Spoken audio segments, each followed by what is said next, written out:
안녕하세요. JJ 비뇨기과 강태진 원장입니다. 오늘은 필러 음경 확대 수술 후에 생길 수 있는 불만족에 대해서 설명을 드리려고 합니다. 필러 음경 확대 수술은 장점이 많은 수술입니다. 간편하고 쉽고 부작용이 수술에 비해서 적고 통증도 적고 관리도 쉽고요. 그래서 이제 많이들 최근에는 이제 진피 수술적 방법에 비해서 훨씬 더 많이 선호하는 수술이지만 100% 어떤 수술이든 100% 만족하는 시술이 있을 수는 없습니다. 많지는 않지만 시술 후에 만족하지 못하고 불만족을 가지시는 분이 있을 수 있습니다. 그렇다면 어떤 종류의 불만족이 있을 수가 있는지 알아보겠습니다. 이 불만족에 대해서 이해를 충분히 하고 계셔야지 내가 이 시술에 맞는지, 내가 이 시술 후에 만족할 수 있는지에 대해서 미리 예측할 수가 있고, 그렇다면 선택하는데 조금이라도 도움이 될 수 있을 거로 생각이 됩니다.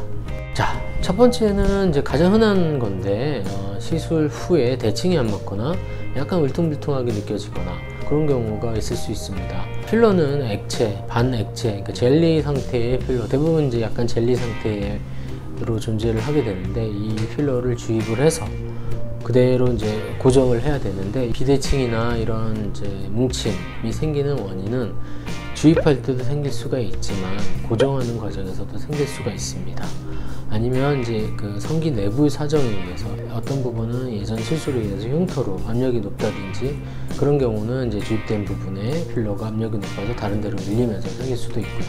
고정하는 과정에서 약간 한쪽이 더 많이 눌린다든지 자세 때문에 생길 수도 있습니다. 이런 불만족은 사실은 이제 충분히 교정이 가능한 불만족입니다. 보통 6개월에서 3개월에서 한 6개월 정도 지켜보고 그때도 남아있다면 부족한 부분은 조금 더 주입하고, 너무 과다하게 주입된 부분은, 뭉쳐져 있는 부분은 살짝 녹여가지고 충분히 교정이 가능하고, 교정은 처음 시술보다는 보통은 더 쉽습니다. 그렇기 때문에 크게 걱정하지 않으셔도 되는 부분이라고 생각이 됩니다. 두 번째는 이제 염증이 있을 수가 있습니다. 염증은 이제 약간 빨갛게 부어오르는 경증의 염증이 있을 수가 있고요. 아니면 이제 성기 전체가 통통 부어오르는 중증의 염증이 있을 수가 있습니다. 경증의 염증은 대부분 약으로 컨트롤이 가능하고요. 항생제, 적절한 항생제만 쓰면 되게 이제 일주일에서 한 2주 정도면 대부분 다 낫습니다. 중증의 염증은 경증의 염증보다는 조금 더 심하고, 이거는 약으로 잘 컨트롤이 안 되기 때문에 기존에 주입된 필러를 제거를 해야 해결이 가능합니다. 필러 중에 이제 저희가 가장 많이 쓰는 게 히알루론산 필러인데, 히알루론산 필러는 제거가 굉장히 쉽습니다. 이거는 주사로도 얼마든지 제거가 가능하고, 그렇기 때문에 중증의 염증이 생겨도 수술적 방법보다는 주사로 대부분 제거가 가능하기 때문에 조금 더 쉽고, 진피, 메가필, 라지필 같은 진피 분말 필러나 라이펜 같은 필러들은 이거는 녹여서 제거가 안 되기 때문에 이건 수술적 방법으로만 제거가 가능하기 때문에 조금 더 복잡할 수 있습니다.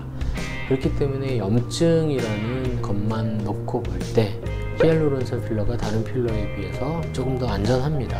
세 번째 불만족의 원인은 이제 흡수가 가능하다는 건데, 어떤 필러든 크든 작든 간에 조금씩 흡수가 가능합니다. 하지만 이제 최근에 나온 필러들이 흡수율이 많이 개선됐기 때문에 예전에 비해서는 많이 이런 불만족들이 많이 이제 줄어들었고요. 그 다음에 이제 흡수됐다고 하시는 분 중에 상당 부분은 사실은 이제 필러가 거의 그대로 남아 있는데 그 모습에 좀 익숙해져서 흡수됐다고 느끼시는 분들도 있습니다. 하지만 필러는 실제로도 조금씩 시간이 지나면서 흡수가 가능하고요. 되게 한 3년에서 5년 정도 지나면 최대 한 50% 정도까지는 흡수가 될 수 있습니다. 그 부분은 감안을 하시고 시술을 하셔야 될 것 같습니다.